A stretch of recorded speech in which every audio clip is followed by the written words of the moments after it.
speak from the podium at concerts, but tonight I'm going to make an exception because I have a personal connection with all this music and it's all new to you. It's new to the orchestra. So I'd like to talk just a little bit about each selection. The first piece we're going to do tonight is 4 movements from Austin Wintory's Traveler, a Journey Symphony, which is based on the score of a video game soundtrack that Austin wrote about 10 years ago. His first really major score for a game.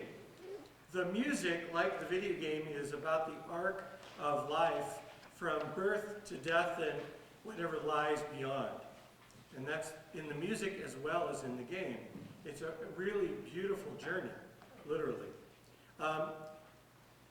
There's something hidden, though, in the music, and that is it's also a very long, extended theme and variations. And you'll hear the theme in the first movement played by the cello. And it's also a cello concerto. So it has all sorts of things going. On the original, the cello was played by superstar cellist Tina Guo, but we have our own superstar cellist, Michelle Edwards.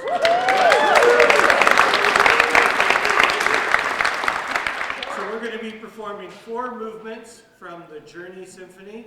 We'd love to be able to do the whole thing. It's about an hour long. It's very elaborate. We lack some of the instrumentation, so we just get to have a preview. I encourage you to go online and listen to the whole thing. It's really beautiful. So hold your applause until the end. These are 4 movements from Traveler, a Journey Symphony.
Well, our program tonight is called Young Voices, and I've tried all sorts of pretzel logic to rationalize why my music is included.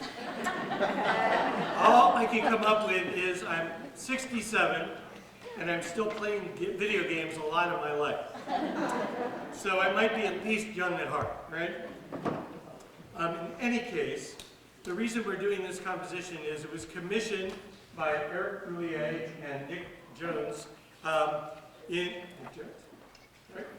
Why did I explain? Yes, thank you. In honor of Nick's father, who passed away, and we were going to do this before the pandemic, but then we lost our opportunity, so we're premiering it tonight. So his father-in-law loved the Beethoven 7, and so I used a kernel of that as part of this composition. You'll hear some reharmonization, and it's kind of the thread that weaves through it. It's being played tonight by Jim Garrett, our principal violist, who also lost his father almost around the exact same time. And so when I wrote this, I thought of Jim, and his father used to come to our rehearsals and sit in sometimes and listen. We enjoyed having him there. And so this is in memory of their fathers and really any of us who have lost anyone. So this is Turn and Start for Home.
play a piece of music called Under the Rug by John Mackey, who is an American composer, primarily known for his wind ensemble compositions, but he has also written some orchestra music as well.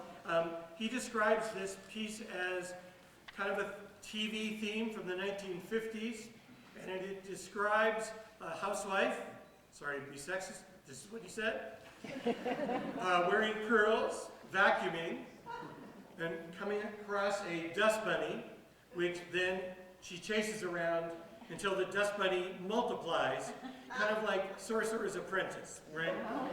Until she's overrun by dust bunnies. So you'll hear all sorts of interesting quotations and music that maybe sounds like other music. It's a little bit like Charles Ives. It's kind of an interesting combination of things going on. Under the Rug by John Mackey, and then we'll have a short intermission.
Thank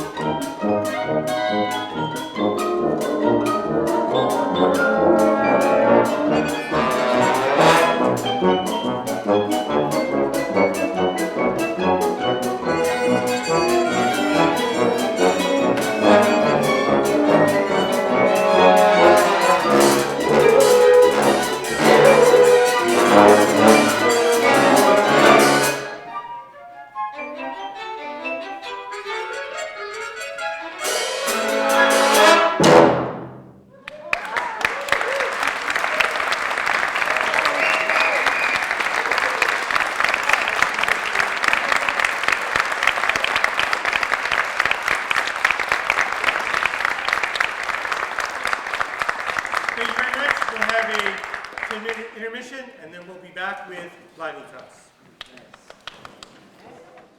music. So thank you for being here, and listen and enjoy Vanitas.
Yet another shooting at a mall/church/school. Some news anchor perched and gnashing lurches crassly at my screen before passing me to the scene of the crime. This obscene display in a house divided douses my hopeful embers for the remaining members of humanity in a nod to the abysmal ravine between race relations. Workplace conversations thrown in my face for days afterward about how that bastard deserves to be incapacitated, mutilated, castrated, how these outdated gun laws should be obliterated as has been stated by irate patron saints for decades. Or how instead they wouldn't be dead if each door had 44 war-hardened guards armed to the teeth with Kevlar and AR-15s.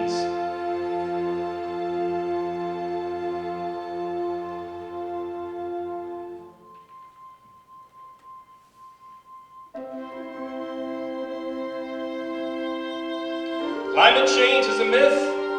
Even though the shift of adrift ice caps is happening before our very eyes with a visible rise in the tides, these are just lies devised by the Chinese, right? There's no evidence, certainly no reticence from organizations warning of themes like those prevalent in Genesis, like being battered by the elements.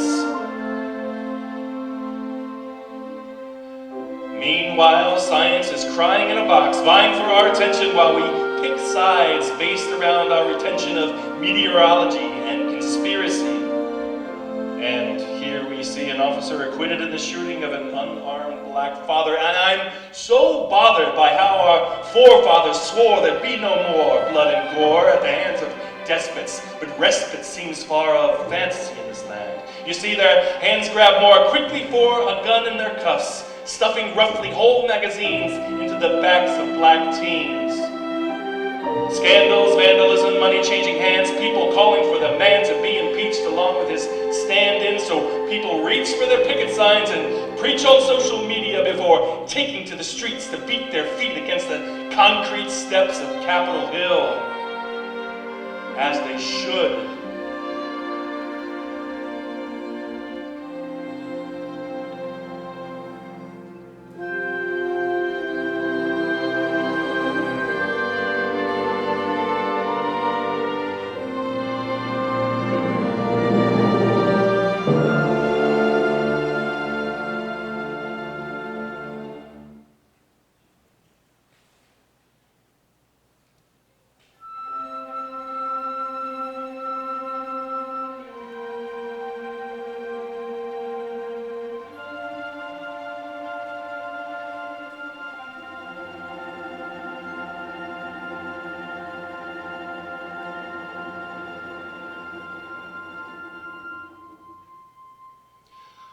Sadly, this is a nation inflated by tragedy, where Columbines are a dime a dozen and date rapists are uncaged after 31 days. Hell, in the days it took to place these hateful disgraces to paper, another church was purged by the curse of gun violence. Meanwhile, I've already forgotten what state it was in because we forget to stave away the grave reality of our situation. We rally and cry, and the rally dies before we can even move forward.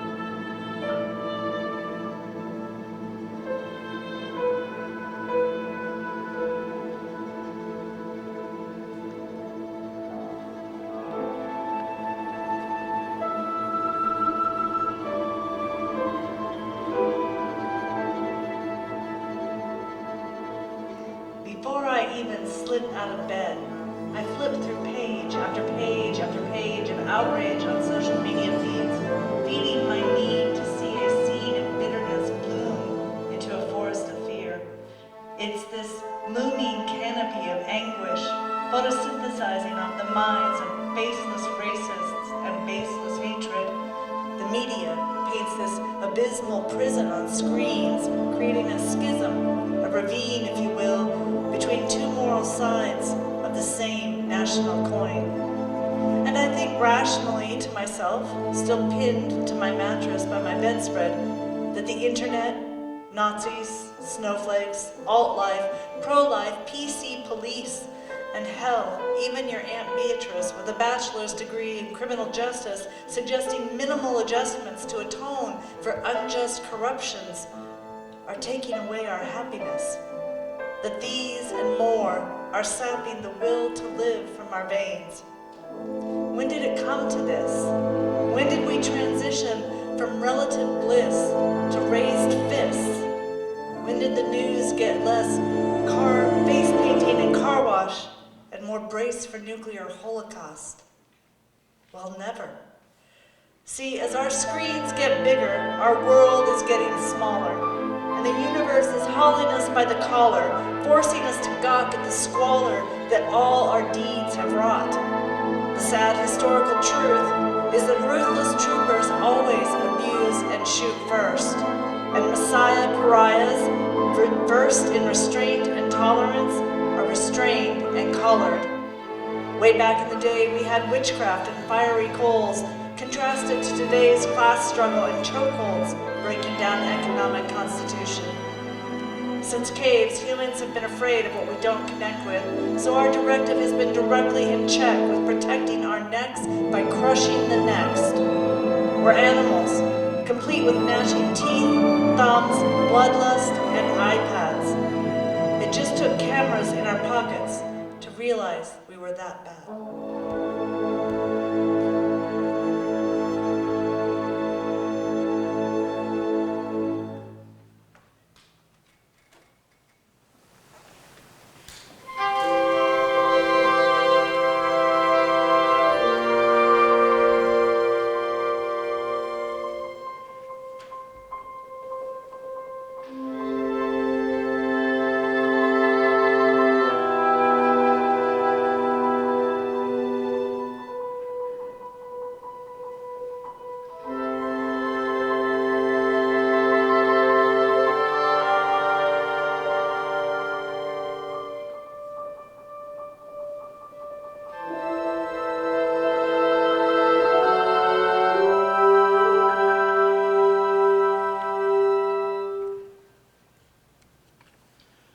Untimely and unwise. These were the well-timed, wise words of a reciprocating Dr. King to the stinging criticism of his imprisonment in Birmingham from his fellow godly man. King was a man who planned every step in solving the ever-evolving enigma of an injustice against a whole people. From his steeple to the streets, he urged his flock to sleep soundly upon their oppressors' transgressions. Meditate hate rather than wrestle forth a confession with obsessive aggression. He undressed a powerful system, leaving it naked and embarrassed in a wake of finesse and tact. He was this church mouse that stared down a full herd of bull elephants and won in part. So one must wonder how he cracked the riddle while we fiddle about solving our current puzzle box. Because our country is like Rubik's Cube on growth hormones, where each block is locked with political talks, adorned with both our own social hang-ups and tense atmosphere. We're all actors here, steering cheerily through the day, playing Atlas, nearly collapsing from the weight of each interaction. How fantastic would it be to lift the yoke that chokes these fine folks? We poke and prod, asking God for a solution to this impossible political pollution. Perhaps some confusion absolution to our Constitution. But how? Who, what, when, where, why? How do we fix this enigmatic, static state we hate, where the propaganda machine eradicates the people's freedom to speak out against a powerhouse? There are so many pronounced flaws in the nature of law and legislature. There's this torrent of torment in the form of this new normal, full of unbalanced checks and unchecked balances. We plug one hole and two more leaks spring, and each wingtip of the Democratic Republic publicly muddles the name of the other. It's a house divided against itself, with empathy subtracted, sympathy redacted, and added symphonies of maddening hate speech, all multiplied by a dissenting 1%. And at this point, you're probably expecting me to direct a volley of ire-laden fire at the folly of the guilty party. But isn't that the problem? We're all pissed at a people whose roots we can't see. And rather than brush away a crushing amount of social dirt to unearth the why behind the process, we pick away petals and are surprised by the mess it leaves.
What a gorgeous opportunity, ladies and gentlemen. Grab your torches and your impunity.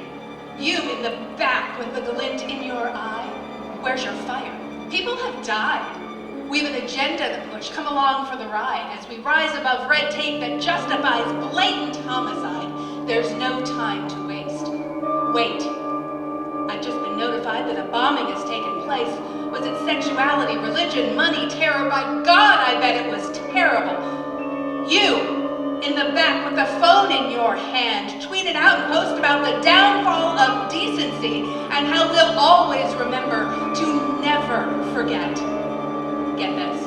A child was driven to suicide. The mother is crying on live TV. We need to fully stop the bullying problem before another kid shoots himself or, God forbid, his classmates. You, in the back with the paper and pen, the NRA and the chief of police are releasing statements. Grab your torches and impunity.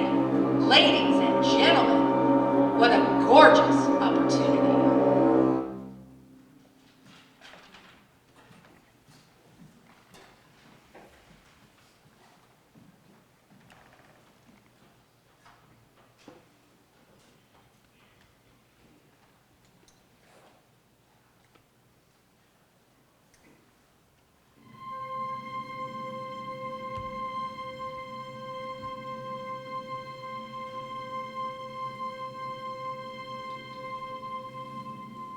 Breathe, everyone.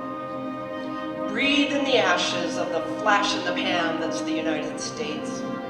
Take a deep breath to reflect on the death of the American dream.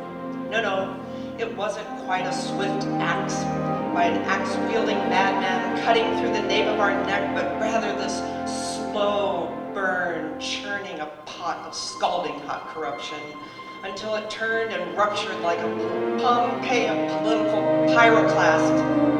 It blasted through our lives, turning husbands on wives, mothers on brothers, lovers on others, and smothering all the oxygen from our lungs with toxic propaganda. So how did the American dream perish, you might ask? We haven't fired any missiles, yet we all feel a type of launch exhaust where we're too damn tired to care if airborne warheads are aimed at our foreheads. Sure, goose steps and sig heils were alive and well, but there was no hellish Holocaust. The toll was far too costly, and fingers crossed, we'll never be that lost. There was no revolution where we uprooted the big boss and tossed his freshly severed head on the lawn of the White House from atop an improvised guillotine. No, my former countrymen, it seems our nation's lofty aspirations were undone by one simple placement of a mirror. We saw ourselves, and like Oscar Wilde's wildest stories, we deplorably withered with old glory like dust in the wind.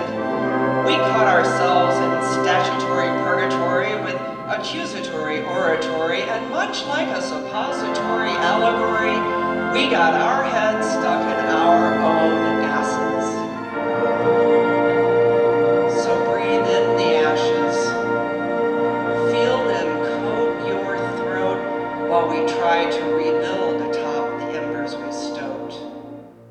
Because now we have nothing left but time and idle hands.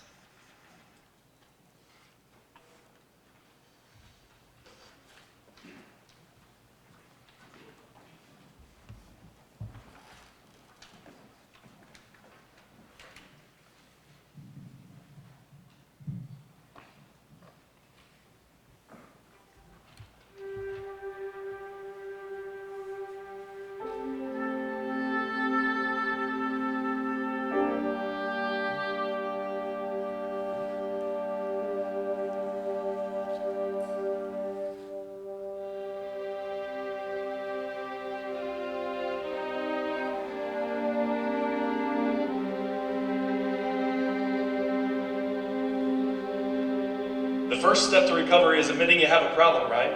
That's how we fight the good fight against patriotic complacency. Then boy, Uncle Sam is going to be proud when he sees we've become first step experts, expertly professing our distress. We figured it all out throughout the countless shootings, political feudings, riots and lootings, sexual uprootings and Cold War rebooting, to name a few irrefutable messes. What squalor, what filth that's dribbled down the chin of grinning politicians for too long. But we have a solution, a veritable napkin, if you will, to clean the spill. We've taken to Twitter and exercised our First Amendment against the Second. Through Facebook feeds, TikTok tirades, million-man marches, megaphone droning, groaning, and bemoaning, owning the problem has never been so easy. And a bunch of kids were killed in another shooting. No, but we're taking steps. We'll repeal those pesky laws set down by our forefathers. It's so simple, can't you see? But why hasn't the commander-in-chief been impeached yet? And who's going to take his place? No. Ignore the current resident of the president's office. The gerrymandering, pandering, missile alerts, hurtful slurs from elders. We've been through this. We're on the road to recovery. Uncovering unsavory attributes that blacked out what makes America great.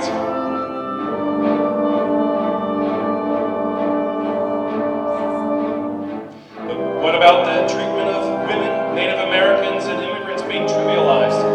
They've been vocalizing the issue for generations. Okay, I realize that, but now, okay? We know there's a problem and we're on track to fix it. It's ridiculous to believe that we can perceive such egregious misdeeds and not remedy this. Listen, I said the first step to recovery is admitting you have a problem, and I admit our problem is that we have so many problems that to solve them outright is downright improbable. We strip away the layers of decay and replace the players with those who won't lead us astray. I want this to work. I need this to work. The planet is dying, victims' families are crying, our leaders are lying, my brain is frying under the intense social pressure of trying to pick a side. Don't deride me for my doubt, because every day another devoutly espousing lout shouts that the decisions I make are leading to patriotic decay. So I pray to the God we say we trust on our nickels and dimes, that this time the coin toss tosses this God-forsaken chaos out the window. Countrymen, we've made it this far. Now let's see if we can make it to step 2.